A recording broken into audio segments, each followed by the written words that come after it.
We're doing a sewer scope today here in Linden. We're at 928 East, 70 South. We have the camera pushed out 150 feet to the city connection. Now we're going to pull it back and record it and see what we find. So this sewer is a little bit on the longer side. Average length of a sewer line that I see is around 100 feet. I think part of that has to do with where I'm accessing the line. So I went through one spot in the basement, kind of a cold storage room on the back of the house, and I think I had a lot of line under the basement slab before it actually went out past the foundation, which is good. That gives us more info. We can see more of the line where it's buried. That first connection point is called the nose on. That's where it goes from your lateral line into the main city line. Looks like a good connection there.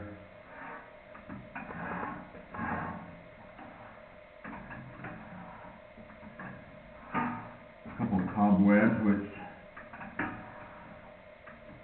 is never a bad sign. That indicates that it hasn't backed up enough to hit that point recently.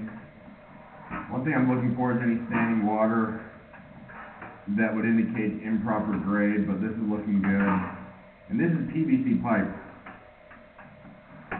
This is a plastic line. Plastic lines tend to have less issues than some of the older types of pipe like cast iron or clay, Orangeburg. There are all kinds that they used to use, but this performs much better. There's less joints, so less spots for roots to come through, which I've not seen any roots so far.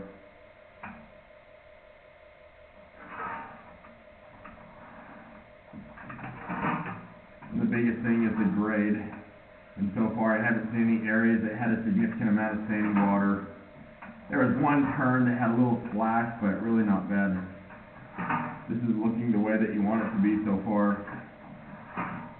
Pretty soon we're going to transition under the foundation,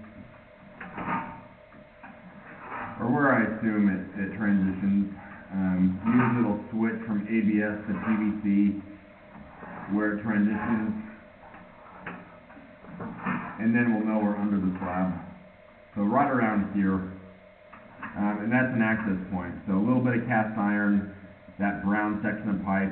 It gets real rough and rusty. Wet wipes can get stuck on it, so you want to avoid putting those down. It also looks like it's got a little bit of a lip where you kind of have some standing water, and so you do want to be careful what you're putting down the line. But now we're under the basement slab.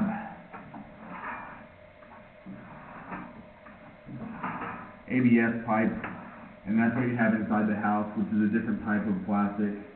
One issue with ABS is that sometimes the glue joints can crack, and you can get small leaks that you wouldn't really know about until it leaks for long enough or turns into a bigger issue.